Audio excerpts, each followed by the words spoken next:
Hi, I'm Dan Aubuchon, and welcome back to the Joy of Teaching Tennis. Whew, we got here. This is the third stage in our lot theory discussion. This is what we get paid for. This is what most of us love doing, teaching.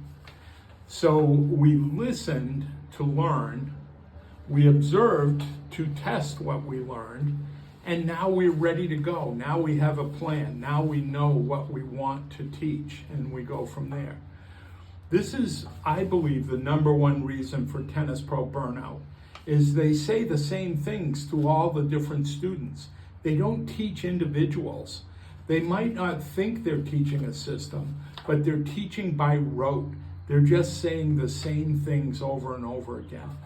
There was a book that came out in the 70s. The title was Racket Back, Watch the Ball, Bend Your Knees, That'll be $35, please. And it was a critique of tennis teaching. That's really what killed the tennis boom of the 70s, is bad teaching, bad coaching.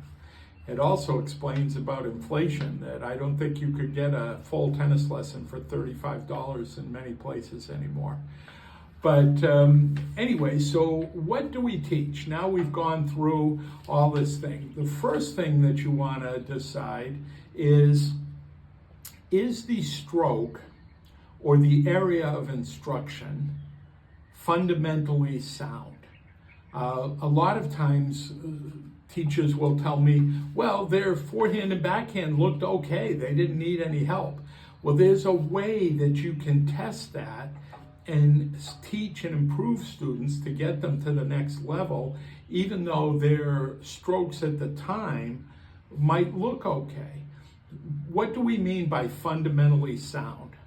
Is, will the stroke not cause injury? Please don't change something just because you think it looks funky. Really analyze it and see if it's fundamentally sound. The story is that lots of coaches in Sweden tried to change Bjorn Borg's forehand grip, but thankfully he was very stubborn and basically revolutionized the game of tennis with his extreme Western forehand grip, because so many players and coaches around the world copied it and modified it back and forth. And nowadays the forehand is one of the most important strokes in the game of competitive tennis because of the fundamentally sound semi-Western grips that most all players use today. But players can still make an Eastern grip work or a full Western grip work. Don't change something just because you don't like the way it looks. Test it. See, does it cause an injury to the player?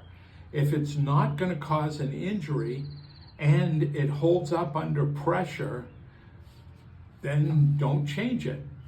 Increase the value of it. And now what do I mean about under pressure? Can the student do everything they need to do under pressure? And this is where I'm going to give you a framework for teaching today that's so valuable.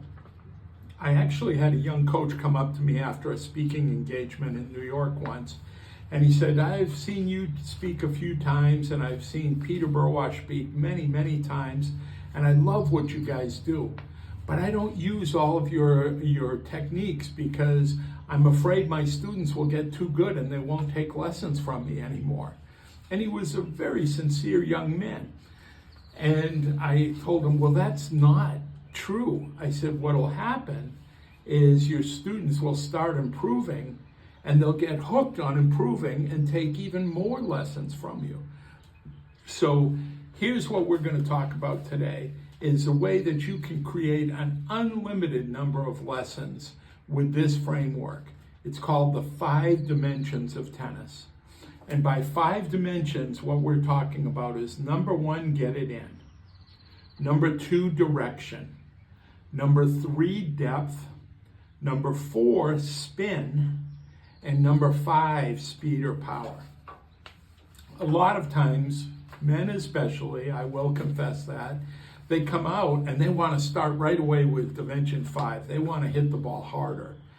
But if you learn it in these 5 stages, you'll guarantee your way of improving. And as a teacher, you can use these 5 stages. So let's go through. You've got a new student and they come out and they want to learn how to hit ground strokes. They want to be able to rally with their friends.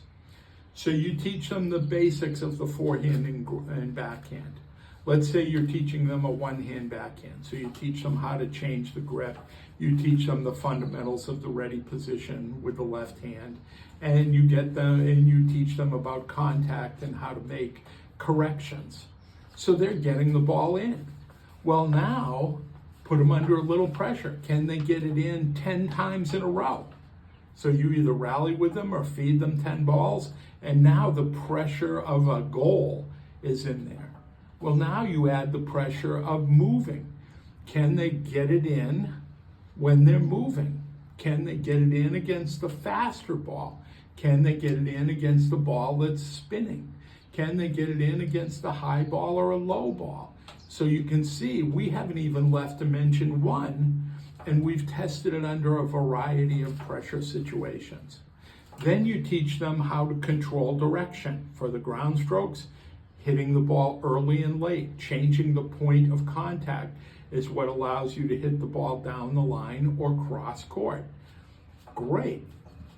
Now they're doing it, but can they do it under pressure? And then you go through the same steps, that you did with getting it in, putting them under pressure. Can they hit it down the line and cross court on the run? Can they hit it down the line and cross court 10 times in a row? Can they go cross court 10 times in a row and then hit one down the line? You can change this up forever. And then depth. Can they hit it deep or short? Can they change the height of the ball? Can they lengthen the contact out? Then spin, then speed. You can see you are never going to do all 5 dimensions in the same lesson. At least you shouldn't, unless you have the greatest genius of all time. But what this will do is this will give you a pathway to never-ending improvement for your students' strokes and their shots. So think of what you're going to teach based on the information that you learn. I can't tell you what to teach because it depends. It depends on the student. It depends on what you learned. It depends on what you observed.